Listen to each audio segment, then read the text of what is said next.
Hi guys! So ngayon, magdidemo po ako sa inyo kasi may nabili po akong massage gun. Ito po ang tawag nito, massage gun.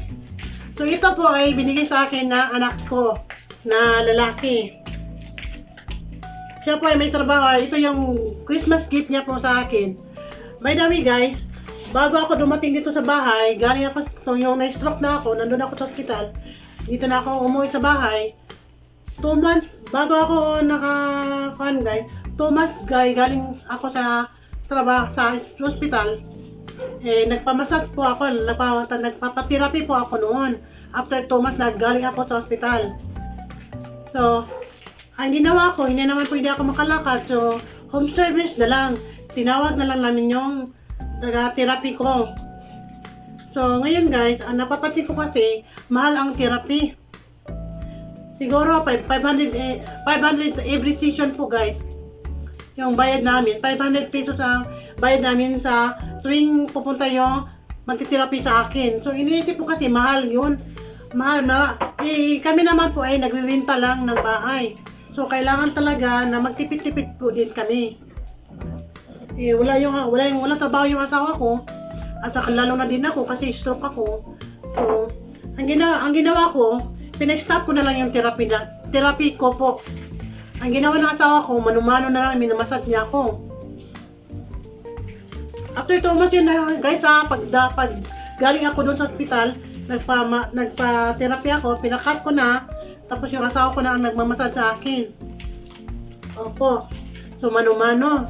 So schedule po yung pagmassage ko sa asawa ko guys. Ni-schedule niya ako sa oras kasi yung asawa ko din ay busy din, may ginagawa din dito sa bahay. So, mag-start kami ng mag-massage guys, mga umaga. Pagkatapos kung kumain na, mga 9 or 10, ganun lang yung oras namin sa pagmamassage. Massage ng asawa ko sa akin na manumano lang. 9 hanggang 10 ng umaga. Paghapon naman po guys, alas 3 to alas 4, ang ginagawa ko naman, nagpa-practice ako maglakad dito sa bahay namin. Dito po nagpa-practice po ako para ma-active naman yung paa ko. So ngayon, yung anak ko pala binigay sa akin may binigay sa akin na gift, yung massage gun. Ito po, yung massage gun po ito ay gamit ko po. Kung sino po sa inyo ang may stroke na kagaya ko, na gusto niyo i-active yung mga ugat-ugat natin, bili kayo sa online ito. Kasi ito, binili ng anak ko sa online. Ito, kasi pag ito ang kasi guys, pag ito yung ginagamit ko, ma-alive talaga yung maugat ko po sa ilalim na naka-stroke. Paa at saka kamay po. Gumagalaw talaga siya ba?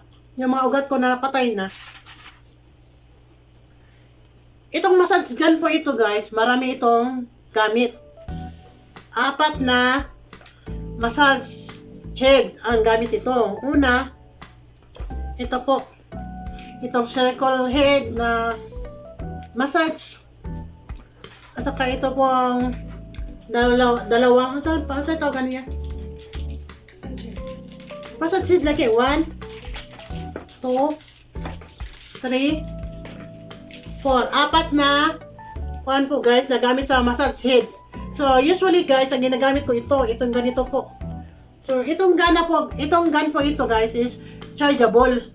So, makikita nyo dito po sa massage gun po, kung gusto nyo magpamassage, ikaw lang ang magmassage sa sarili mo, hindi ka na mapapatulong sa ibang tao. So, ang gawin mo to guys is ganito lang. Kasi chargeable naman po ito. Tapos, nakikita nyo po ang intensity. Ganito po guys, oh. Ito yung number 1. Ibig sabihin naman number 1 po, normal lang po sa pag-massage. Ganito. Ito, ang intensity nito guys, sa pag-massage, 1 to hanggang 6.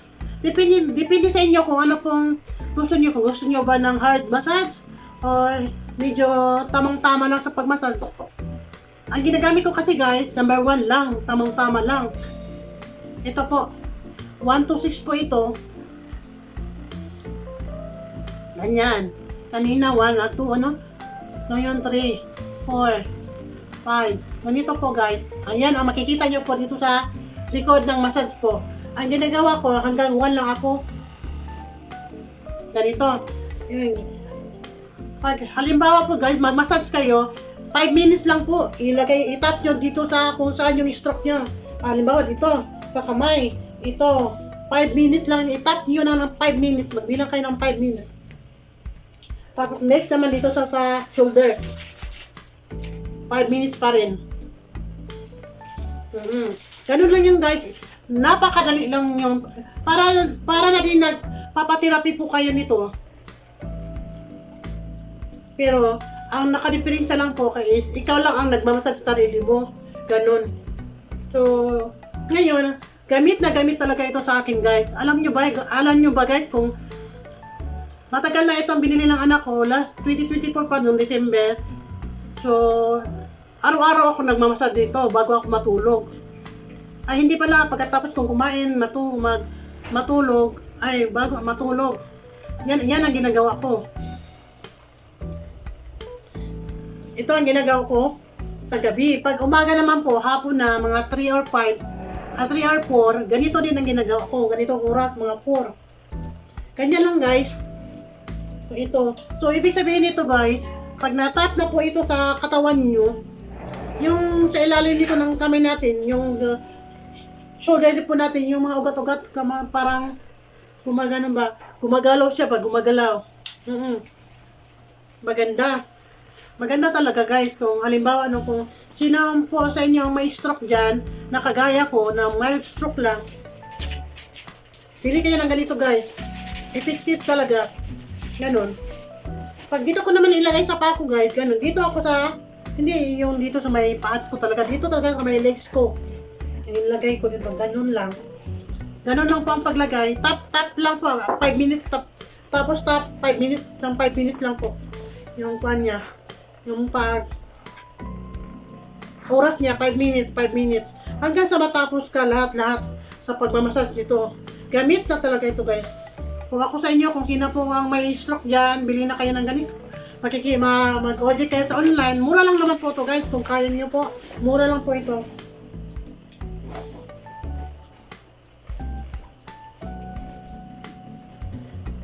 Yan ang ginagawa ko guys. Pag nandito ako sa bahay at hindi ako nag-upload ng vlog ko, ng video ko sa vlog, yan ang ginagawa ko. Kaysa magpapatherapy ako 500 every day, ay 500 every session pag nagtitherapy mahal. So, bili ka na ng ganito, massage gun. Araw-araw mo pa magagamit. Kung gusto, anytime, kung gusto mo magpamassage, anytime. Halimbawa, yung mga masakit yung likod. Pag masakit yung likod nyo guys, gusto nyo magpamassage, ito po ang gagamitin nyo po. Ito po, itong circle na po na massage head. Head massage po. Ito ang gagamitin nyo. Ilagay dito, tap lang, ganyan lang. Pag masakit ang likod nyo, ilagay nyo lang dito. Ayun. Pero sa akin talaga, ito talagang ginagamit ko guys, so, na pang-massage head, oh.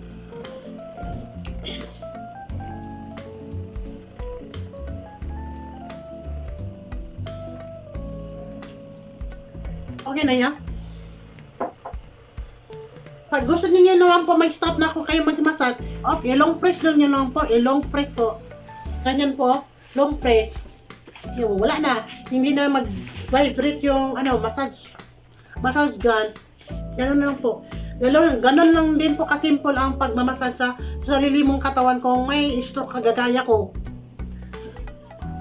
Aside sa massage gun guys, may ginagamit din ako ng ginger oil.